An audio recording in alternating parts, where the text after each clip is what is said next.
Bonjour, je suis Marc Ecker, directeur de la recherche et de la valorisation à l'Institut français des relations internationales et j'ai le plaisir d'accueillir aujourd'hui Alain Karsanti. Alain Karsanti est chercheur au CIRAD, le Centre de coopération internationale en recherche agronomique pour le développement, et il a publié récemment une étude pour l'IFRI sur la géopolitique des forêts. Alain Karsanti, bonjour et bienvenue à l'IFRI. Bonjour Marc Ecker. Alors, la première question, c'est pourquoi est-il important de s'intéresser aujourd'hui à la géopolitique des forêts ? Alors, c'est qu'il y a une économie du bois qui a longtemps été dominée par notamment des flux commerciaux nord-sud, avec beaucoup d'acheteurs européens qui achetaient du bois tropical venant des pays du Sud. Et aujourd'hui, cette économie du bois, ces flux commerciaux ont été bouleversés. Ce sont aujourd'hui des flux sud-sud, c'est-à-dire qu'aujourd'hui, on a l'essentiel du bois tropical qui part essentiellement vers la Chine, et maintenant vers le Vietnam. Ce qui fait que ceci influence les choix politiques qui sont faits par différents pays en matière de gestion des forêts. Et puis le deuxième point, c'est qu'il y a également non seulement une économie du bois, mais il y a aussi une économie politique, disons, de la conservation et de la protection des forêts. Puisque, comme vous le savez, c'est devenu un enjeu climatique et un enjeu biodiversité global, les forêts du monde, notamment les forêts tropicales, à cause de la déforestation. Et beaucoup d'initiatives internationales ont été proposées aujourd'hui pour tenter d'inciter les pays producteurs, les pays du Sud, à conserver leurs forêts, à réduire la déforestation. Et donc ceci met en jeu des sommes d'argent considérables et tout le monde ne paye pas la même chose et tout le monde ne reçoit pas la même chose. Alors justement, est-ce que vous pouvez nous expliquer un peu où se situent les grandes forêts du monde et les principales zones de déforestation ? Alors les grandes forêts du monde, on peut dire que l'essentiel quand même des forêts sont les forêts boréales. C'est la Russie, c'est la partie sibérienne de la Russie qui a le plus de forêts. Le Canada en a également beaucoup. Et après, nous avons les grands bassins tropicaux qui sont notamment le Brésil, qui est le bassin amazonien, et l'Amazonie va au-delà du Brésil, bien sûr. Et ensuite, vous allez avoir l'Afrique centrale, ce qu'on appelle aussi le bassin du Congo, et puis toute la partie Asie du Sud-Est, composée de l'Indonésie, de la Malaisie, de la Papouasie-Nouvelle-Guinée, qui sont les grands massifs. Alors, on a vu des images très spectaculaires ces dernières années de forêts qui brûlent en Amazonie. Est-ce qu'effectivement la forêt amazonienne avec le Brésil est la zone où on déforeste le plus ou pas ? Oui, cela reste la zone où on déforeste le plus. Effectivement, même si pendant, disons, de 2004 à 2015, la déforestation a beaucoup baissé en Amazonie brésilienne et au Brésil en particulier. Elle remonte depuis plusieurs années pour des raisons à la fois économiques et politiques. Mais il n'y a pas que la forêt amazonienne qui brûle. Beaucoup de forêts dans le monde brûlent chaque année et cela va s'accentuer avec le réchauffement climatique. Et je dirais qu'aujourd'hui, ce qui est préoccupant, c'est que le continent où la déforestation augmente rapidement, c'est l'Afrique, alors qu'elle a plutôt tendance à ralentir sur les autres continents, et notamment le plus grand pays forestier d'Afrique, qui est la République démocratique du Congo, où la déforestation a beaucoup augmenté ces dernières années et continue à augmenter.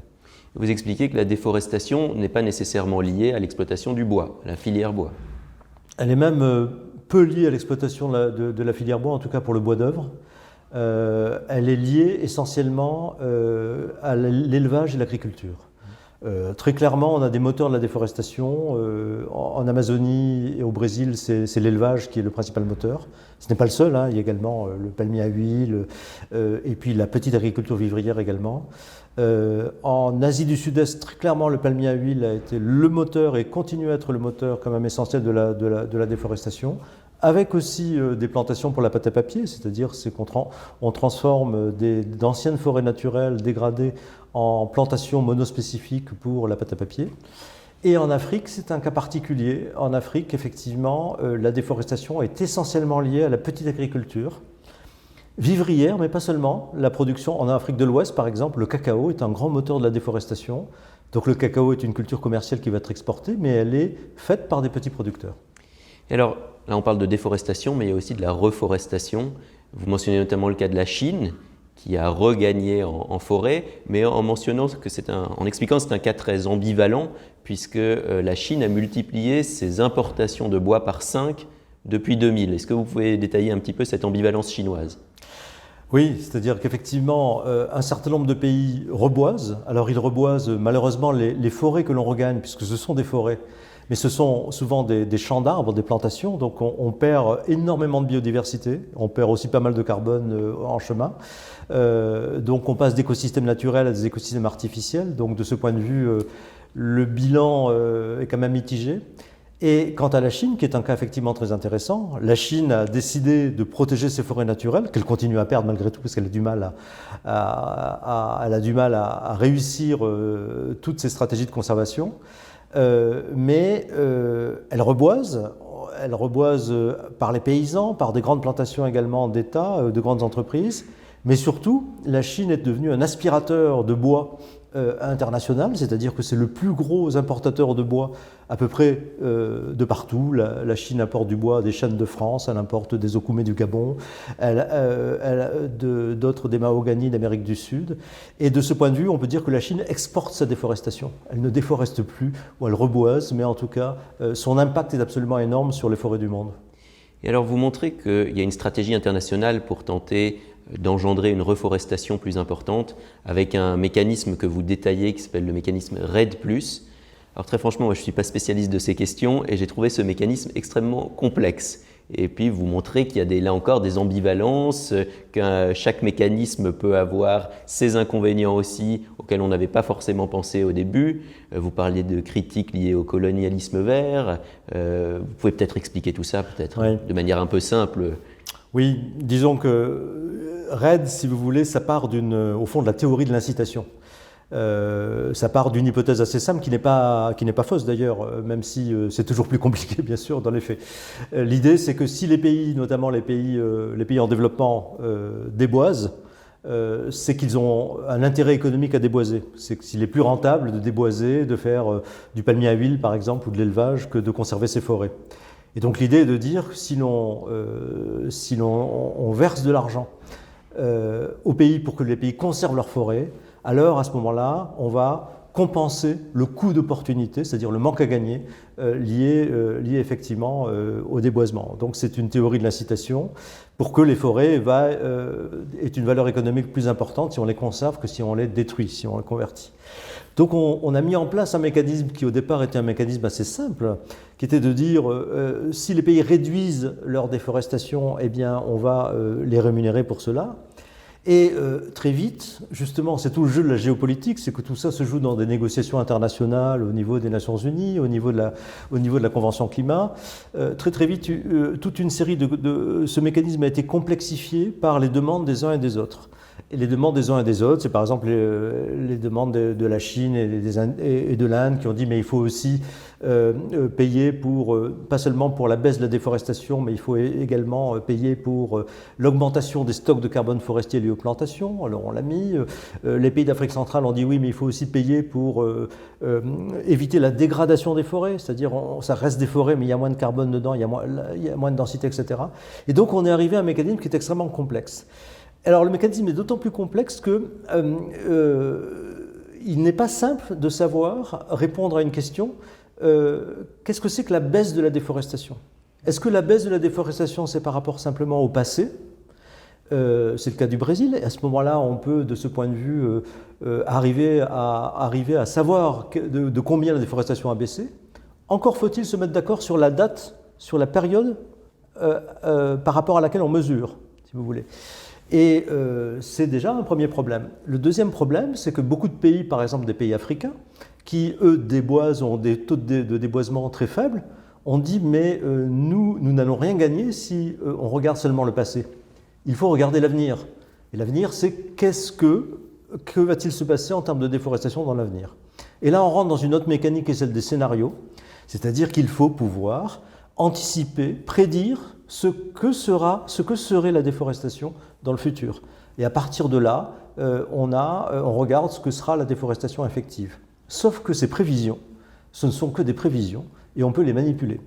Et donc on rentre devant un problème qui est celui du risque de manipulation de ces mécanismes pour avoir ce que j'ai appelé de la fausse monnaie climatique, c'est-à-dire des crédits carbone qui seraient en fait beaucoup plus liés à des prévisions qui seraient mal calibrées, disons, ou en tout cas instrumentalisées, plutôt que de véritables résultats, de véritables effets. Oui, je crois qu'il faut expliquer ce que c'est que les crédits carbone, parce que c'est quelque chose qui est évident pour les spécialistes, mais là encore pour le grand public, il n'est pas évident de savoir qu'il y a un marché des crédits carbone. Oui, absolument. Les crédits carbone, c'est quelque chose qui, au fond, existe depuis le début des années 2000, qui sont en fait des permis d'émission. Ce sont des permis d'émission, c'est-à-dire que cela permet à des entreprises, notamment, ou à des États, à atteindre leurs objectifs de neutralité carbone, c'est-à-dire de compenser leurs émissions en achetant des certificats de réduction d'émissions qui ont été faits ailleurs. Et ces certificats de réduction d'émissions peuvent venir de la baisse de la déforestation au Brésil, peuvent venir effectivement des plantations, de l'augmentation des stocks de carbone liés aux plantations en Chine. Donc ceci donne un actif qui s'appelle des crédits carbone, qui sont en fait des certificats, qui sont des permis d'émission, et qui donnent lieu à un marché, puisqu'il y a une offre et une demande. Et ce marché, donc, est un marché qui est utilisé dans le mécanisme REDD+.